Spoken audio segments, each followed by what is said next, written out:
semua.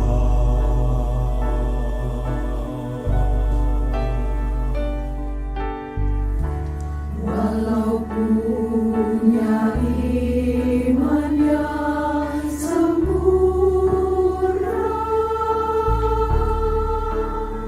Walau ku berikan semua milikku, tanpa kasih, semua tak berarti. tanpa kasih, Semua sia-sia.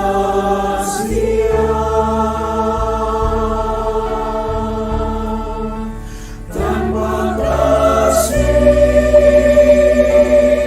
tak ada gunanya ku berbagi. Tanpa kasih ku tak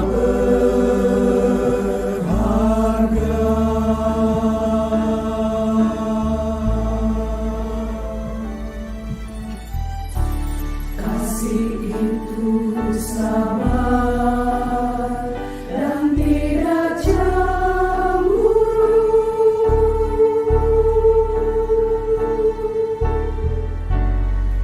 Tidak sombong dan bermegah diri.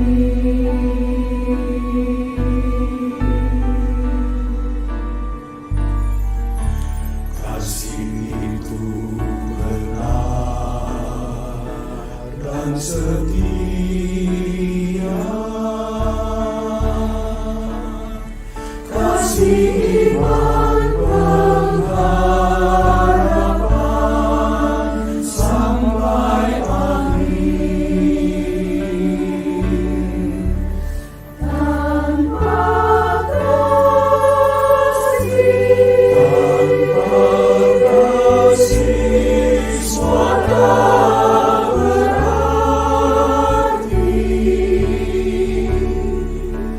tanpa kasih, semua sia-sia.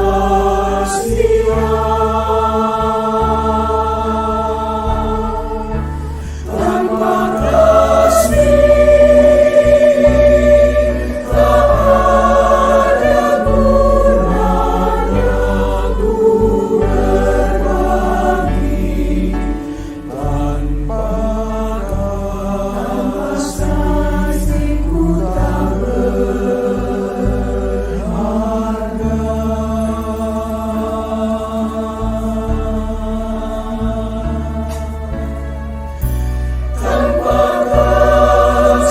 tiada gunanya ku berbagi. Tanpa kasih ku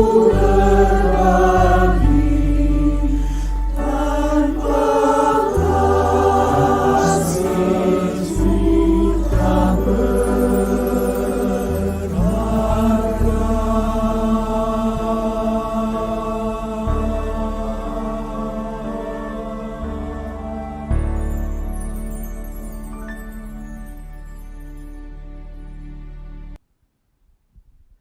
Baik, kita akan berdoa terlebih dahulu. Ya Tuhan, kami ingin belajar bersama mengenai kasih lebih dalam lagi. Kami sadar Tuhan bahwa sebagai manusia yang berdosa, kasih seharusnya tidak melekat pada diri kami. Karena pada dasarnya bagaimana kami dapat mengasihi sesama ketika kami jatuh dalam dosa. Kami mengasihi Allah pun kami tidak mampu. Namun hari ini Tuhan kami ingin belajar satu hal, bahwa ketika kami belajar untuk mengasihi sesama kami harus melihat kepada kasih Kristus yang sudah Engkau terlebih dahulu nyatakan bagi setiap kami.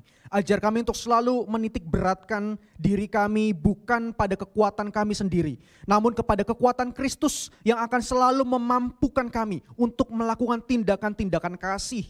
Terima kasih ya Tuhan, ajar kami agar kami bisa memahami bagian firman ini dengan baik, dan kami bisa melihat Injil-Mu yang menjadi dorongan dan menjadi pusat di dalam pemberitaan ini.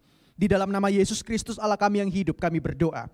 Amin. Shalom Bapak Ibu yang dikasihi oleh Tuhan. Shalom sekali lagi untuk setiap kita.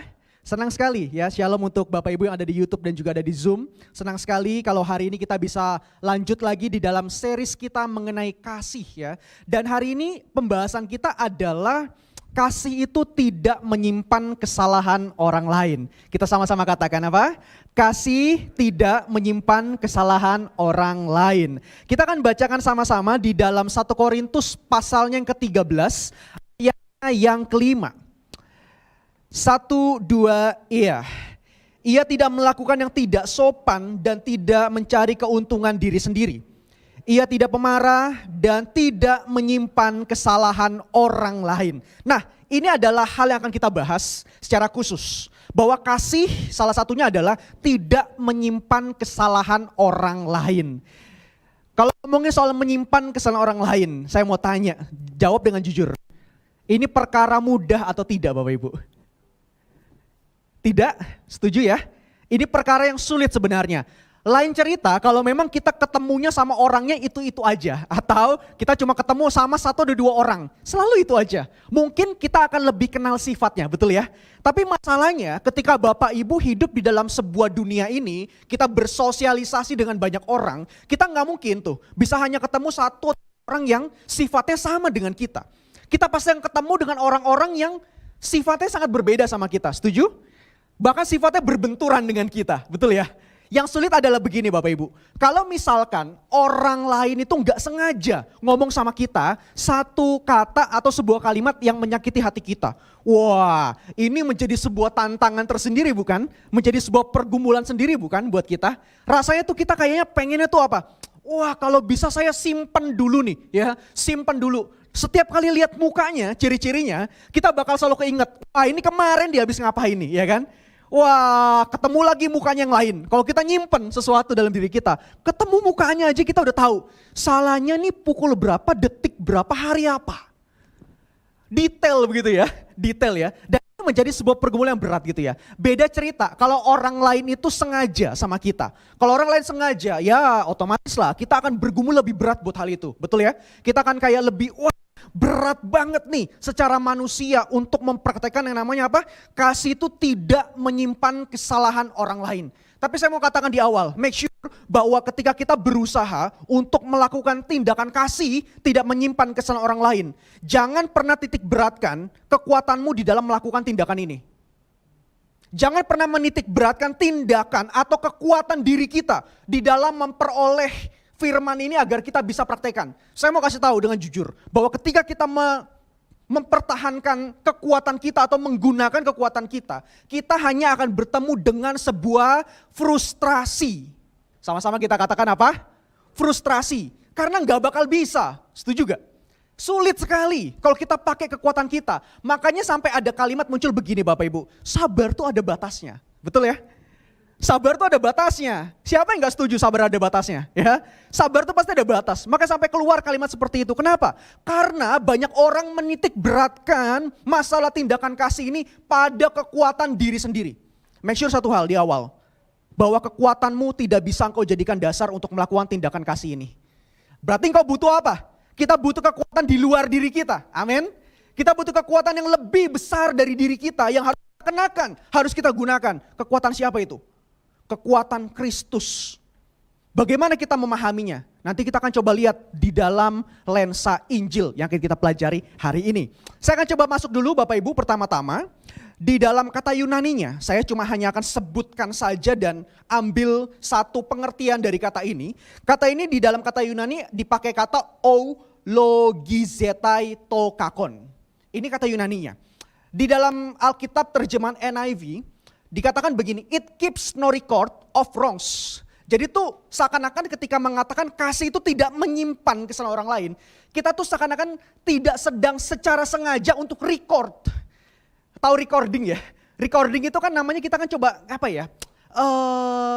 Merekam sesuatu. Jadi ketika Alkitab katakan kasih itu tidak menyimpan, artinya kita itu tidak boleh merekam kesalahan orang lain di dalam buku hati kita. Secara sederhananya seperti itu. Lalu ada sebuah pengertiannya lagi begini. Biasanya kata ini tuh digunakan di dalam akuntansi Bapak Ibu. Yang orang yang buka usaha biasanya lebih dekat dengan hal ini. Apalagi yang punya toko, saya percaya ya. Coba kita lihat ya. Kalau kata ini di dalam konteks akuntansi, jadinya begini loh. Kata ini dipakai sebagai sebuah tindakan untuk memasukkan, menyimpan, atau mencatat suatu barang di dalam buku induk. Tujuannya apa? Biar nggak lupa. Paham Bapak Ibu ya? Jadi di dalam dunia akuntansi sebuah tindakan mencatat, lalu apa? Menyimpan, lalu juga memasukkan semua list barang. Kita yang punya toko ya, kalau kita baru buka toko, biasanya kita masih gagap sama nama barang, betul ya? Wah banyak nih itemnya. Saya pernah ketemu sama satu orang dan saya mampir ke tokonya. Itu toko dia buka kayak semacam spare part motor. Wih bagiannya printer tuh banyak banget loh. Sampai di gudangnya. Saya bilang ini berapa item nih? Wah sekitar 1000 item dia bilang. Banyak ya.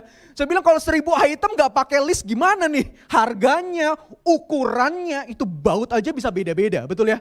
Baut mur itu beda-beda, lalu warnanya macam-macam. Harganya juga beda-beda lagi. Bayangkan kalau nggak di listing ke dalam satu buku yang induknya besarnya. Buyar, bener ya? Kita bingung juga, nih stoknya ada berapa nih? Kalau udah habis gimana nih? Gitu ya. Pasti kita tetap butuh yang namanya buku induk itu. Nah, berarti di dalam bagian ini saya bisa simpulkan begini. Alkitab ingin menegaskan artinya begini loh. Kasih itu tidak membuat list harian mengenai kesalahan yang pernah dilakukan orang lain terhadap kita atau sesama kita. Berarti ketika Alkitab mengatakan kasih itu nggak nyimpen kesalahan. Saya mau bilang secara sederhana. Kasih itu berarti kita tidak secara sengaja membuat list atas kesalahan orang lain. Saya akan coba jelaskan Bapak Ibu. Kalau kita bikin list artinya begini loh. Misalkan saya sama Cun gitu ya. Wah, Cun nih nggak sadar salah sama saya misalkan, ya kan? Entah dia ngomong sesuatu yang nyakitin hati saya. Kalau saya tipikal orangnya menyimpan kesalahan, artinya begini loh. Hari Minggu, jam berapa ini? 18.35. Cun di gereja ngomong sembarangan sama saya. Detail Bapak Ibu. Besok lagi saya ketemu dia lusa misalkan ya, Selasa. Datang-datang main tepuk saya aja. Kok Michael, kepala saya yang ditepuk loh. Kok Michael, wih gak sopan ini anak. Akhirnya saya nyimpan kesalahan lagi kan. Sore hari Selasa, Cun ngeplak kepala saya. Sebagai pembina. Lusanya lagi ketemu dia lagi. Wih kok Michael lagi ngapain. Di-sliding saya, diselengkat misalkan. Blak. Bercanda kok. Tapi melukai saya kan. Kalau saya gak praktekin ini, saya catat loh. Saya bikin list di dalam hati saya. Hari Jumat, Cun sliding saya. Tackle saya sampai jatuh. Lecet nih saya nih. Terus dia bilang bercanda kok. Saya ingat. Dan akhirnya Bapak Ibu, percaya sama saya. Kalau kita membuat list atas kesalahan orang lain, ujung-ujungnya kita akan menjadi seperti ini. Boleh dibantu klik? List harian mengenai kesalahan orang lain akan menjadi senjata di masa depan untuk menghancurkan sesama. Makanya kenapa kita itu tidak boleh nyimpen kesalahan orang lain. Makanya kenapa Alkitab juga menekankan kasih itu tidak nyimpen kesalahan orang lain. Karena percaya atau tidak percaya, kalau kita punya list atas kesalahan orang lain, suatu saat ketika kesabaran kita sebagai manusia habis, buku yang kita pegang untuk list itu akan menjadi senjata untuk menghancurkan orang itu. Pernah ketemu dengan orang model seperti itu Bapak Ibu? Makanya hati-hati. Saya ingin kasih tahu di depan dulu. Bahayanya kalau kita membuat list secara sengaja di dalam diri kita. Namun bukan ini menjadi fokus buat saya. Karena ini hanya sifatnya moral. Saya ingin coba menjelaskan lalu bagaimana dong kita bisa deal dengan diri kita. Yang sebagai manusia yang sebenarnya nggak sempurna, lalu kita juga bergumul di dalam kemanusiaan kita, di dalam kesabaran kita untuk bisa menerima orang lain apa adanya. Sulit. Impossible rasanya. Ketemu sama orang banyak susah rasanya. Saya ingin jelaskan ada satu bagian Alkitab yang sebenarnya perlu menjadi sebuah dasar buat kita berpijak.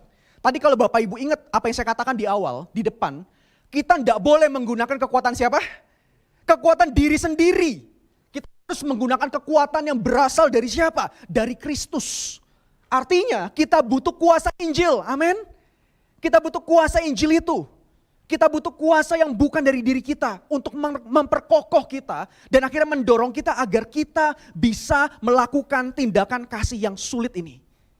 Ada satu bagian Alkitab yang ingin saya coba bahas bagi kita semua, yaitu terambil dari Matius pasal 18 ayat 21 sampai 30.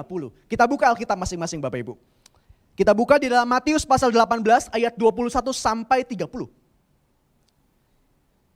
Di sini temanya adalah perumpamaan tentang pengampunan. Wow, ini ada satu bagian yang indah yang harus kita coba renungkan. Dan kita mau lihat ada prinsip Injil yang sangat kuat di dalam bagian ini yang harus kita pakai. Saya akan bacakan untuk setiap kita. Perumpamaan tentang pengampunan 21. Kemudian datanglah Petrus dan berkata kepada Yesus, Tuhan, sampai berapa kali aku harus mengampuni saudaraku jika ia berbuat dosa terhadap aku? Sampai 7 kali? Yesus berkata kepadanya, bukan. Aku berkata kepadamu bukan sampai 7 kali. Melainkan sampai 70 kali 7 kali. Sebab hal kerajaan sorga seumpama seorang raja yang hendak mengadakan perhitungan dengan hamba-hambanya. Setelah ia mulai mengadakan perhitungan itu, dihadapkannyalah kepadanya seorang yang berhutang 10.000 talenta. Tetapi karena orang itu tidak mampu melunaskan hutangnya, raja itu memerintahkan supaya ia dijual beserta dengan anak istrinya dan segala miliknya untuk pembayaran hutangnya. Maka sujudlah hamba itu menyembah raja itu, katanya, sabar, segala hutangku akan aku lunaskan. Lalu, perhatikan, tergeraklah hati raja itu oleh apa? Belas kasihan akan hamba itu. Sehingga ia membebaskan dan menghapus hutangnya. Adegan berikutnya, 28. Tetapi ketika hamba itu keluar, ia bertemu dengan seorang hamba lain yang berutang 100 dinar kepadanya. Ia menangkap dan mencekik kawannya itu, katanya, bayar hutangmu. Maka sujudlah kawannya itu dan memohon kepadanya, sabar dulu, hutangku itu akan kulunaskan. Ayat yang terakhir, tetapi ia menolak dan menyerahkan kawannya itu ke dalam penjara sampai dilunaskan hutangnya. Bapak Ibu, ini adalah sebuah perumpamaan yang sering kali kita baca. Namun ternyata perumpamaan ini adalah menjadi sebuah esensi Injil yang bisa kita pakai untuk mempraktekkan firman yang sedang kita bahas. Mengenai tidak menyimpan kesalahan orang lain. Ini adalah sebuah perumpamaan yang sangat indah, yang sangat menarik, yang bisa kita lihat. Perumpamaan ini dibagi ke dalam 2 adegan sebenarnya. Ada 3, tapi kita coba bahas 2 saja. Ada 2 adegan yang akan kita coba soroti. Adegan pertama dikisahkan di sebuah kerajaan, ada seorang raja yang dihutangi oleh hambanya. Oleh orang yang ada di bawahnya. Hutangnya itu sangat besar. Sangat besar. Satuannya talenta, 10.000 talenta. Singkat cerita, hambanya akhirnya tahu bahwa hutangnya itu impossible. Sangat-sangat gak mungkin untuk dia lunasi. Makanya dia sujud mohon, tolonglah sabar dulu, kasih aku waktu. Akhirnya dikatakan raja ini rasanya belas kasihannya muncul. Dan akhirnya dia melepaskan bahkan menghapus seluruh hutangnya. Adegan kedua yang menarik adalah ketika hamba ini keluar, hutangnya sudah dibebaskan oleh sang raja. Hamba ini ketemu lagi sama temennya yang punya hutang sama dia. Dan hutangnya tidak sebanding dengan hutang dia sama raja. Hanya 100 dinar. Tapi responnya sangat beda. Ketika dia udah dapat belas kasihan dari raja, dihapus hutangnya semua. Pas dia ketemu sama sahabatnya, sama orang yang kenal sama dia, yang punya utang sama dia. Wah, dia langsung cekek ya. Bahkan dia langsung bilang apa? Masuk penjara aja. Padahal orang ini udah mohon-mohon loh. Sabar dulu, sabar. Sama kayak dia mohon sama raja. Tapi responnya beda, betul ya? Responnya beda. Apa sih yang bisa kita pelajari dari bagian ini? Yang kita akan kaitkan dengan jangan menyimpan kesalahan orang lain. Bapak Ibu, ketika kita menyimpan kesalahan orang lain, itu artinya sama dengan kita belum melepaskan pengampunan secara utuh buat sesama kita.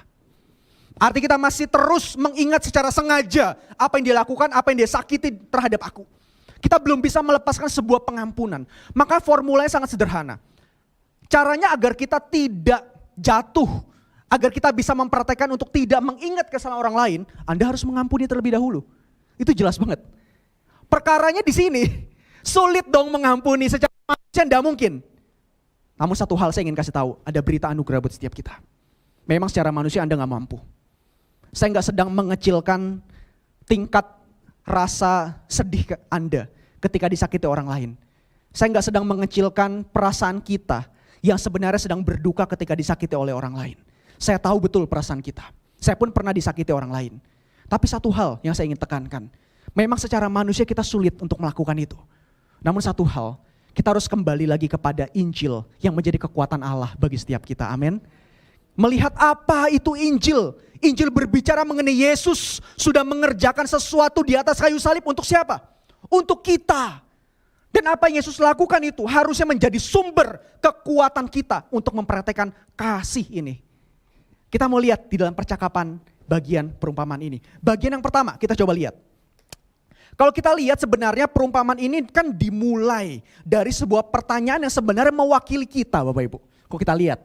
Dimulai dari pertanyaan Petrus. Petrus datang ke Yesus bilang begini, Tuhan sampai berapa kali aku harus mengampuni saudara jika ia berbuat dosa terhadap aku? Bukankah ini pertanyaan juga mewakili kita? Betul apa betul?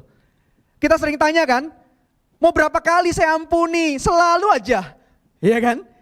Mau berapa kali saya ampuni? Gua tuh punya kesabaran, saya tuh punya kesabaran. Betul apa enggak? Kita sering tanya kan, ini pertanyaan mewakili kita kan? Tapi yang menarik, yang saya kasih tanda merah Bapak Ibu. Dikatakan apa? Petrus bilang, Tuhan sampai 7 kali ya? Tahukah kita bahwa ketika Petrus tanya, Tuhan sampai 7 kali ya? Ini punya dasarnya. Ketika Petrus tanya sampai 7 kali ya Tuhan. Kenapa dia tanya itu? Karena Petrus hidup di dalam satu kebudayaan Yahudi, di mana para rabi itu sering mengajar orang-orang Yahudi pada masa itu. Rabi itu mengutip apa yang dikatakan di dalam Amos pasal pertama ayat 3. Dibilang begini, beginilah firman Tuhan, karena 3 perbuatan jahat Damsyik, bahkan 4. Tuhan katakan apa? Aku tidak akan menarik kembali keputusanku, oleh karena mereka telah mengirik Gilead dengan eratan pengirik dan besi. Saudara di sini seakan-akan Alkitab ingin menegaskan bahwa Tuhan itu batasnya cuma 3-4 kali. Betul gak? Hanya sampai 3 atau 4 kali. Aku akan menarik keputusanku. Itu kayak aku akan siap menghukum bangsa ini. Karena dia jahat terhadap bangsa Israel. Dan akhirnya perkataan di kitab Amos ini, itu tuh ditarik menjadi sebuah pengajaran oleh para rabi pada masa itu. Jadi mereka sangat familiar. Berapa kali harus mengampuni? 3 kali. Keempat, tidak ada kesempatan. 3 sudah cukup sempurna, karena Allah pun 3 kali katanya. Tapi saudara perlu tahu, Amos sedang tidak berbicara mengenai Allah yang punya standar di dalam memberikan pengampunan buat orang lain. Ini Allah sedang mengkontraskan antara Allah mengasihi bangsa Israel secara tuntas, secara total. Lalu Allah tidak lebih mengasihi bangsa lain yang tidak percaya kepadanya. Kalau saya mau tanya, layakkah Allah memberikan pengampunan kepada orang yang menolak dia? Rasanya tidak, betul ya? Apalagi orang betul-betul kayak menolak secara aktif, jahat begitu, menghina Allah. Bukankah di dalam firman Tuhan juga dikatakan apa? Dosa yang tidak dapat diampuni adalah ketika kita menghina Roh Kudus. Itu seakan-akan kita betul-betul secara aktif bilang aku ndak mau percaya sama dia. Maka ndak ada pengampunan untuk model orang seperti itu. Allah di dalam bagian ini, di dalam Amos juga sedang mengatakan hal yang sama. Bukannya Allah punya standar di dalam menghakimi orang yang gak percaya. Tapi Tuhan itu ketika ngomong 3 kali, Tuhan kasih kesempatan kepada mereka untuk bertobat 3 kali. Tapi ternyata toh tidak bertobat. Dan mereka betul-betul kayak seakan-akan menjadi kontras umat Tuhan. Dan ini memang umat yang tidak dipilih oleh Tuhan. Wajar sekali kalau Allah bilang apa? Aku akan menghukum mereka. Karena mereka gak percaya Tuhan. Bukankah konsep manusia ketika jatuh ke dalam dosa itu memang pelan-pelan kita itu sedang menuju kepada kebinasaan kan? Dan itu menjadi sebuah penghukuman yang kekal buat orang yang gak percaya Tuhan, yang menolak Tuhan. Dan di dalam bagian ini sebenarnya Alkitab juga menegaskan hal yang sama buat bangsa yang tidak percaya. Namun menariknya, ini menjadi sebuah ajaran di dalam konteks Petrus pada masa itu. Orang rabi-rabi, para pengajar, rabi-rabi itu mengajarkan 3 kali cukup. Dan kalau kita lihat, Petrus katakan apa sama Tuhan? Bukan 3 loh, berapa? 7 kali. Ada satu tafsiran yang menarik saya baca. Dia bilang begini, ketika Petrus ngomong sama Tuhan Yesus, Tuhan berapa kali aku harus mengampuni? 7 kali ya? Petrus itu sedang menaikkan standarnya. Wow, ngerti Bapak Ibu ya? Yang biasa diajarin berapa? 3. Tapi Petrus itu kayaknya tuh naikin standar seolah-olah tuh kayak hebat banget loh. Standar terabinya cuma 3. Saya datang ke Yesus, naikin standar jadi berapa? 7. Dan mungkin penafsir ini bilang apa? Dia mengharapkan Yesus bilang apa? Wow, hebat sekali kamu. Menaikkan sebuah standar yang memang tidak diajarkan pada masa itu. Petrus pikir begitu loh. Menarik ya? Tapi kita mau lihat jawaban Yesus itu apa. Jawaban Yesus ini menjadi sebuah lensa buat kita sebenarnya. Respon Yesus harus menjadi sebuah lensa buat kita untuk memahami mengenai pengampunan. Matius pasal 18, 22 sampai 23 mengatakan begini. Yesus berkata kepadanya, bukan. Lihat ya, Yesus nggak memuji. Tapi Yesus bilang apa? No, bukan. Bukan, aku berkata kepadamu bukan sampai 7 kali. Melainkan sampai berapa? 70 kali 7 kali. Diketambahkan apa? Sebab hal kerajaan sorga seumpama seorang raja yang hendak mengadakan perhitungan dengan hamba-hambanya. Wow. Kalau kita lihat bagian ini sebenarnya, Yesus ini sedang mengatakan apa? Bukan 7 Petrus, itu ada standar. Aku punya standar yang jauh lebih tinggi dari itu semua. Bukan standar para rabi, bukan standar dirimu sendiri, tapi standar siapa? Standar Allah. Wow.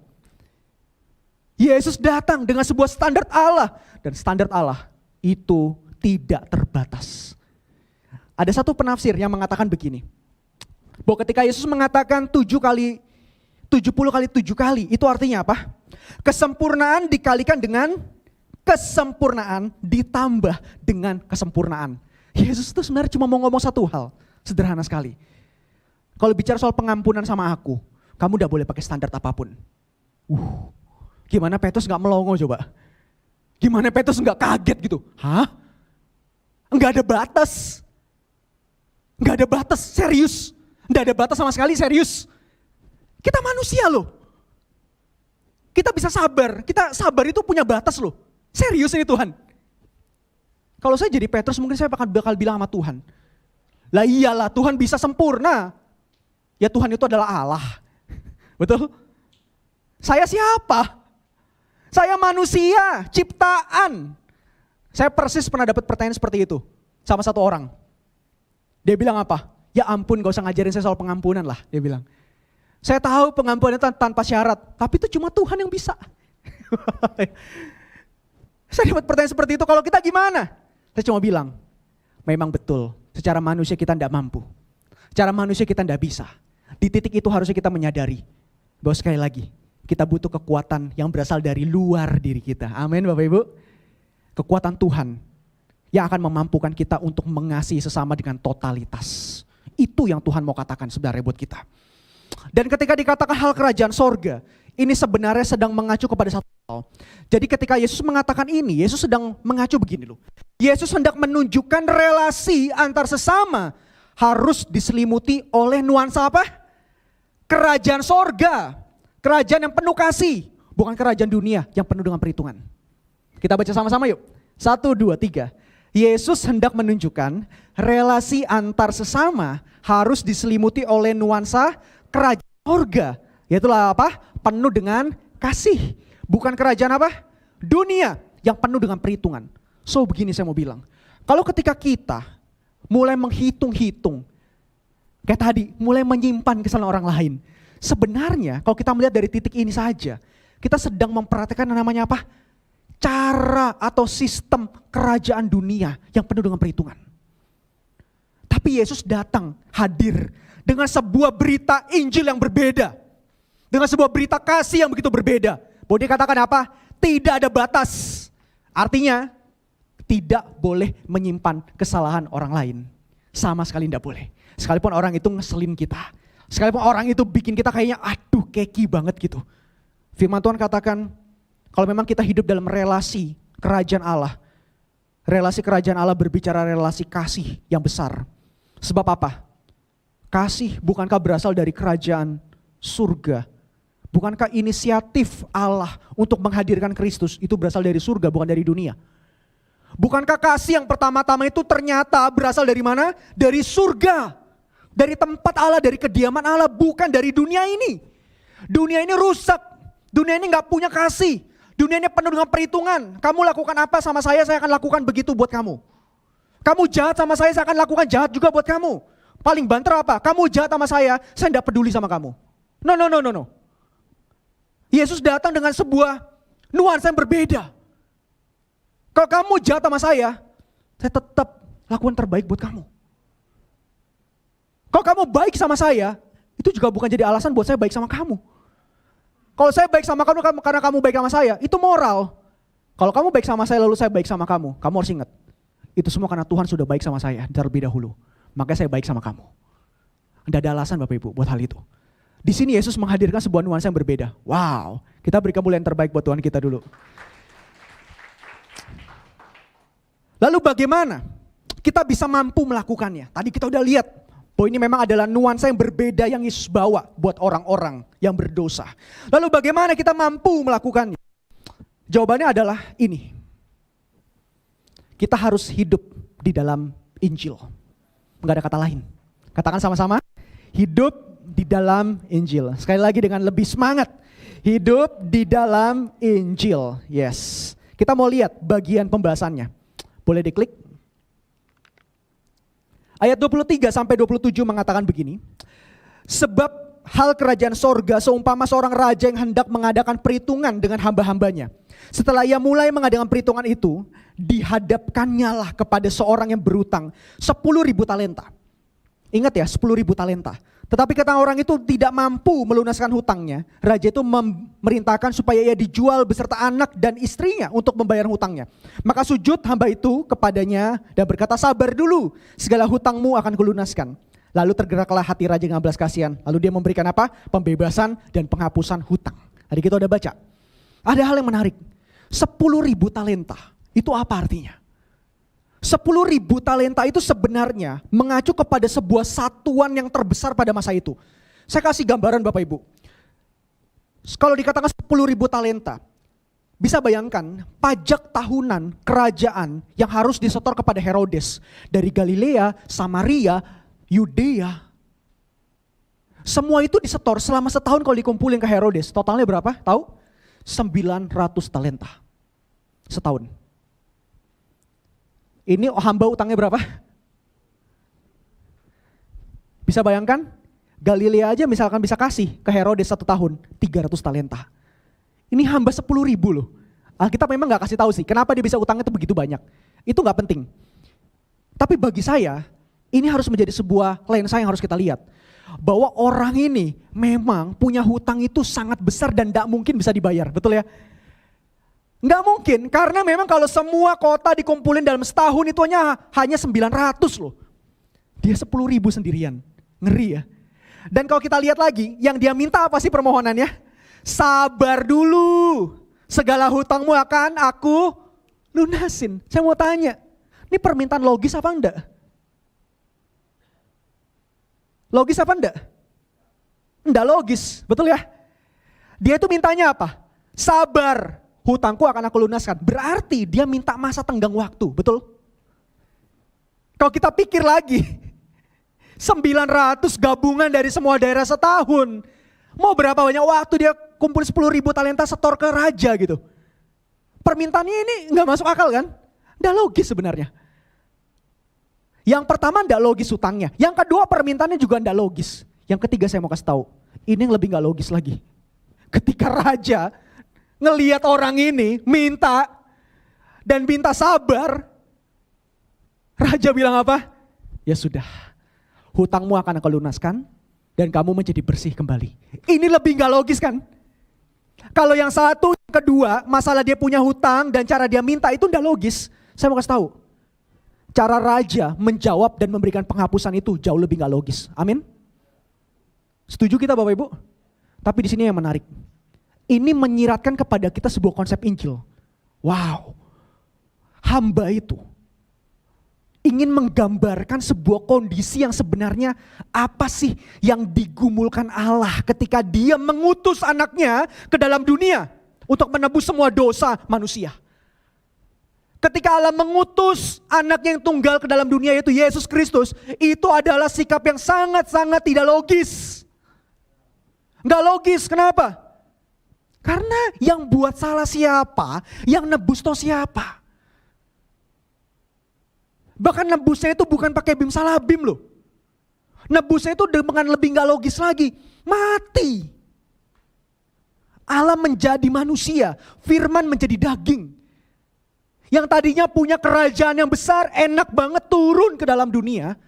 Dilecehkan, dipukul, diludahin, diusir, nggak dianggap. Logis gak?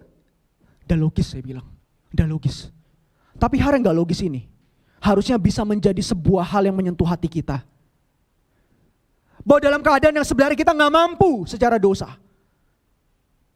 Di dalam keberdosaan kita sebenarnya kita sedang dikuasai oleh kutuk maut itu. Ada-adanya loh, satu pribadi itu mau turun ke dalam dunia untuk kita. Ngapain? Bukan buat kepentingan siapa-siapa. Buat Anda dan saya. Itu lebih tidak logis. Dan ini yang sedang Yesus ingin katakan kepada orang banyak. Kenapa dia mengajarkan mengenai apa? Pengampunan yang tanpa syarat. Karena dia sudah membuktikan di dalam keberadaannya sebagai manusia. Hadir di tengah-tengah manusia yang berdosa. Dia betul-betul menunjukkan dia hadir. Membawa sebuah pengampunan tanpa syarat untuk setiap kita. Amin. Wow. Anda dapat dari mana model Allah seperti ini? Bukankah harusnya orang yang sudah disentuh dengan Injil mendapatkan kekuatan Injil juga? Bukankah gak ada alasan lagi buat kita bilang apa sama orang? Kamu terlalu berat dosanya. Kamu terlalu gak bisa dimaafkan. Pintu maaf udah ketutup sama aku. Lah, kita mau hitung-hitungan sama Tuhan itu gak bisa. Tapi Tuhan toh memberikan sebuah inisiatif, sebuah pengampunan tanpa syarat buat kita. Wow. Saudara, bukankah ini sebuah berita Injil yang harusnya kita pakai? Saya mau bilang apa dari bagian ini? Hidup di dalam Injil artinya mengakui bahwa saya adalah manusia yang berdosa, yang sudah diampuni, dilupakan dosanya, dan dimampukan untuk apa? Mengasihi sesama. Kita baca sama-sama ya kalimat yang kuning. 1, 2, 3. Sudah diampuni, dilupakan dosanya, dan dimampukan. Saya mau bilang, bukan hanya dosamu yang diampuni oleh Tuhan. Tapi ketika kita menggunakan kuasa Injil dalam diri kita, kita betul-betul menerima kuasa itu dalam diri kita. Kita akhirnya bisa dimampukan. Enggak ada satupun orang yang bisa bilang apa? Pengampunan itu memang cuma Tuhan yang bisa. Enggak. Memang awalnya betul cuma Tuhan yang bisa. Tapi ketika dia sudah mati buat kita, dia pun juga akan memampukan kita melakukan hal yang sama.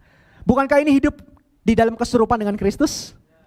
Dia akan memampukan setiap kita. Amin. Beri kemuliaan bagi Tuhan kita.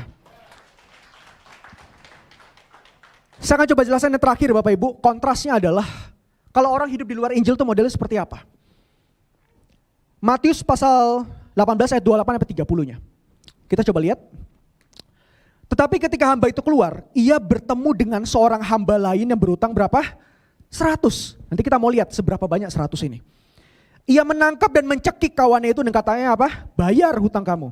Maka sujud kawannya dan memohon kepadanya. Dia bilang apa? Sabar dulu, hutangku itu akan aku lunaskan. Tetapi ia menolak dan menyerahkan kawannya itu ke dalam penjara sampai dilunaskan hutangnya. Kalau kita mau membandingkan sebenarnya, betapa besar hutang dari seorang hamba yang 10.000 talenta dengan orang yang cuma 100 dinar. Saya kasih perbandingan begini. Orang yang punya 100 dinar, kalau dia masukkan ke dalam satu kantong penuh Bapak Ibu. Satu kantong ya. 100 dinar kalau bisa dibawa dalam satu kantong, 10.000 talenta tuh berapa orang yang harus bawa? Ada bisa tebak gak? 8.600 orang. Masing-masing bawa satu kantong. Yang isinya 100 dinar. Banyak? 8.600 orang. Dan ada seorang penafsir bilang begini, ini kalau direntet ya panjangnya, bisa sekitar 8-9 kilometer. Wow. Coba bayangin, dia hutangnya berapa, sesama hutangnya berapa, sebanding enggak? Dan yang lebih mencengangkan lagi adalah, bahwa permintaan si temennya ini buat minta sabar dulu lah. Beberapa hari akan aku lunaskan. Ini permintaan yang sangat logis, kenapa? Karena harusnya 100 dinar untuk orang yang kerja di kerajaan, dalam beberapa hari bisa selesai. Bisa bayangin? Tapi orang ini gak ada pengampunan loh. Cekek, masukin penjara, kelar. Ayo, kamu harus menderita, kenapa? Karena kamu bikin saya menderita. Saya jeblosin kamu ya, sampai kamu lunasin. Saudara lihat, ini ciri-ciri orang yang sebenarnya tidak hidup dalam Injil. Orang yang gak hidup dalam Injil artinya apa? Orang yang hidup dalam Injil artinya gini. Tidak menyadari kalau saya adalah manusia berdosa. Sehingga melihat orang lain jauh lebih berdosa dari saya dan tidak layak diampuni. Wah, ini orang yang hidup di luar Injil. Orang hidup di luar Injil selalu menitik beratkan sama dirinya bahwa apa? Saya itu gak lebih berdosa dari dia. Kita jadi kayak gimana ya? Contohnya, sesama orang berdosa tapi membandingkan dosanya gitu. Paham maksud saya? Kalau kita orang yang baik tanpa dosa, kita membandingkan dengan orang yang berdosa masih masuk akal. Tapi kalau kita sama-sama orang yang kayak dablek gitu ya, yang bodoh gitu, membandingkan kebodohan sama orang lain gitu, ya lucu kan? Karena kita sama-sama bodoh gitu. Ini adalah ciri-ciri orang yang hidup di luar Injil. Orang di luar Injil, ciri-cirinya adalah satu, dia gak pernah menyadari bahwa dirinya juga adalah orang berdosa. Sehingga dia tidak bisa melihat kesalahan orang lain menjadi sebuah gambar atau refleksi dirinya terhadap Tuhan. Harusnya dia bisa melihat ketika orang lain jahat sama saya, aku pun juga sebenarnya jahat sama Tuhan. Ketika orang lain jahat sama saya dan saya jahat juga sama Tuhan, toh saya selalu bertemu bahwa Tuhan mengampuni saya. Bukankah tadi Injil itu adalah kekuatan Allah yang menyelamatkan dan juga memampukan? Harusnya itu juga memampukan kita untuk bisa menerima dia, amin. Minimal Bapak Ibu, jangan ingat-ingat, jangan sengaja buat list kesalahan orang lain dalam hidupmu. Ayat Injil yang ingin saya katakan kepada kita yang terakhir adalah Yesaya 43:25. Kita bacakan sama-sama. Akulah dia yang menghapus dosa pemberontakanmu oleh karena aku sendiri. Dan aku tidak mengingat-ingat dosamu, amin. Tuhan mengatakan apa? Dan aku, diriku sendiri oleh karena diriku, aku tidak mengingat-ingat lagi dosamu. Saya mau bilang, kalau Tuhan tidak mengingat-ingat dosa kita lagi, buat apa kita ingat-ingat lagi kesalahan orang lain? Kalau Tuhan dengan begitu mudahnya menerima kita yang betul-betul berdosa ini, harusnya kita juga dimampuan untuk bisa menerima orang lain yang berdosa. Bukankah gereja adalah tempat orang yang gak sempurna untuk berkumpul? Saya gak sempurna, saudara gak sempurna. Bukankah esensi gereja adalah kumpulan dari orang-orang yang berdosa, gak sempurna? Dan kita butuh jamahan dari Injil. Kita butuh jamahan dari kuasa yang sempurna, itu akan memampukan kita.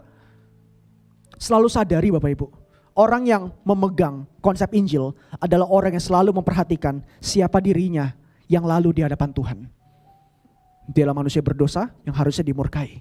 Tapi di satu titik, orang ini juga bisa merasakan bahwa dia mempunyai Tuhan yang begitu beranugerah buat hidupnya.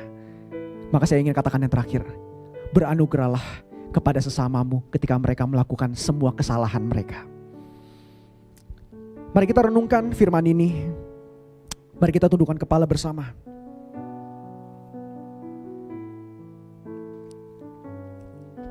Saya berikan beberapa waktu untuk setiap kita merefleksikan apa yang kita sudah dengar hari ini.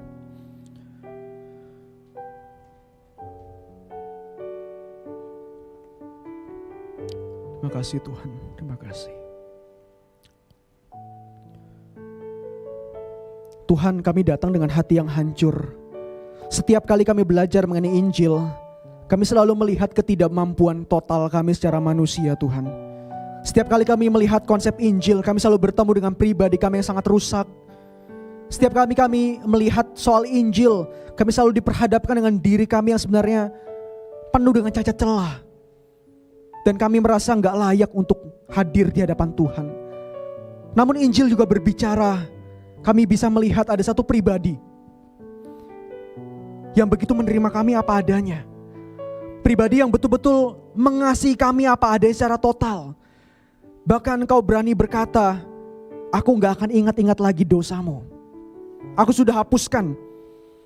Mulai ketika aku naik ke atas kayu salib, aku membuat engkau menjadi orang benar. Bukan karena apa yang kau lakukan, tapi karena apa yang sudah aku kerjakan.